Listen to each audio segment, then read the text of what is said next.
Man, 2023 is really giving us some gems this year. I sure hope nothing is preventing us from getting more movies like this in the future.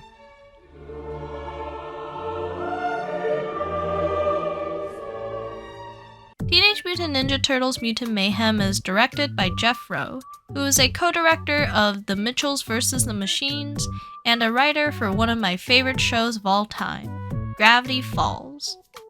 Huh, maybe that's why the throw-up joke in this worked for me. It's also made by Nickelodeon Studios, which is a part of Paramount Global. They generated revenues of $30 billion in 2022, but still refuses to pay their writers and actors fair wages. So if you don't know, Mutant Mayhem tells the story of 4 teenage mutant brothers, Leo, Raph, Donnie, and Mikey, who live in the sewers after their xenophobic father, Splinter, decides to hide from humanity after a cruel experience. Despite being taught to hate humans, the turtles long to belong in the human world, specifically high school. After saving the aspiring journalist April O'Neil, the turtles decide to help her uncover the series of robberies committed by Superfly in order to win the acceptance of humans. Things take a turn when the turtles find out that Superfly is the head of a mutant family. Funny shenanigans ensue, as well as some heartfelt moments. Now, I guess before going into the review, one question is certain. Am I, Carrie Too Tired, a Teenage Mutant Ninja Turtles fan? Yes, I am. I'm a Turtles fan. My introduction series was the 2007 movie. Yeah, the one with Chris Evans in it. Hey babe, I'm so sorry. I set the alarm clock, but it's broken. The clock. And let me just say, this fight scene between Raph and Leo still hits today, okay? It's so emo and extra, I love it. But does this new reboot of the Turtles hold up to its legacy? I mean, it's got Mr. Beast in it. Like and subscribe for a slice of spoilers.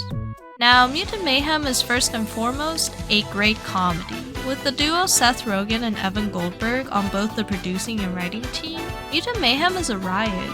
The entire film has this non-stop energy that was very contagious. A lot of it is thanks to the great cast of comedic actors. From Ice Cube to the newcomer Paul Rudd, I think the jokes in this really landed for me, even the vulgar ones. Yeah, vomit jokes are always a miss for me, but I actually laughed when April threw up over and over again on screen, which is a rare experience indeed. My favorite joke has to be the Milkmaster 2000, because that fear was just so ridiculous that when they actually got milked, I was dying.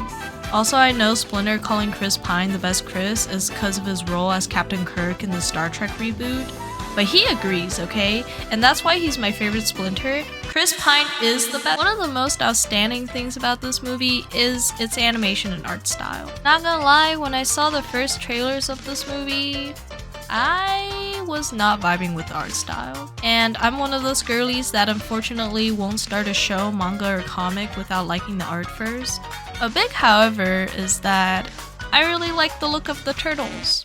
They're all so endearing, and I love how their appearances really show off their distinct personalities. And after watching the movie, I'm pleasantly surprised by the time the turtles are talking about Go-Gurt and Doritos. I was already hooked despite my first impressions from the trailers. I love how asymmetrical and grimy everyone looked. The whole film has this really rough and gritty look to it, and every second of it was beautiful. I mean, if this didn't throw me off in the movie, then yeah, this movie has a great art style. He's so ugly! I love him! The action scenes are also a lot of fun to watch. I mean, they literally did an Oldboy reference during the No Diggity fight sequence. It's insanely awesome. Plus, as a kaiju lover, the end fight with the Super Mega Fly is exactly what I needed as the climactic battle. Take some notes, Ruby Gilman, because this is how you make a satisfying kaiju fight. Also, shout out to whatever this trope is called. You mess with Spidey, you mess with New York! You mess with one of us, you mess with all of us! I love it when movies do this. Now, obviously, I can't do a TMNT review without talking about the turtles themselves.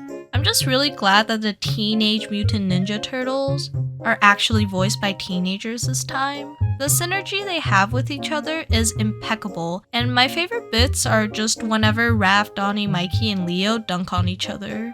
Hey, I'm the leader of the group. You sound like you have bronchitis. They truly are the teenage brothers. Also, can we appreciate that Mutant Mayhem takes its time to let you see the turtles be brothers and teenagers on screen? The actors' chemistry really shines when you find out that they all recorded together. Now, Raph has always been my favorite turtle. What can I say? I like characters who can be hotheads but are also softies. But thank you, Mutant Mayhem, for making his rage aspect not towards his brothers, but more like an aptitude to violence. His school look is way too accurate to how I dressed in high school though, so I feel a bit called out. I'm surprised by how much I really enjoyed Donnie. Definitely because he likes anime and K-pop. I mean, he literally decorates his bow staff with Gojo and Demon Slayer stickers, and he wears a JoJo hoodie. Boys like me for real. Also using Attack on Titan to defeat the bad guys? Genius. But underneath all the fun, there's also a great message about acceptance and belonging in the movie. From Splinter starting to accept humans because of April, to humans accepting the turtles even before they saved the day, Mutant Mayhem shows that there are people who will accept you simply because you're good, and not because you're a hero. It's a message that was genuinely displayed on screen, and I really appreciate that. Anyways, Mutant Mayhem is a great time. It's hilarious, fast-paced, cartoonishly violent, and just such a fun watch. You can definitely tell that everyone who worked on this movie really enjoyed what they're doing. Every frame in this is filled to the brim with love and care, and I'm definitely going to revisit this one a lot. Thank goodness we're getting more projects with this generation of turtles already because I'm so excited for more. 8 out of 10, a cheesy good time. Hey, thanks for watching. Did you like Mutant Mayhem? Who's your favorite turtle and why is it Raph?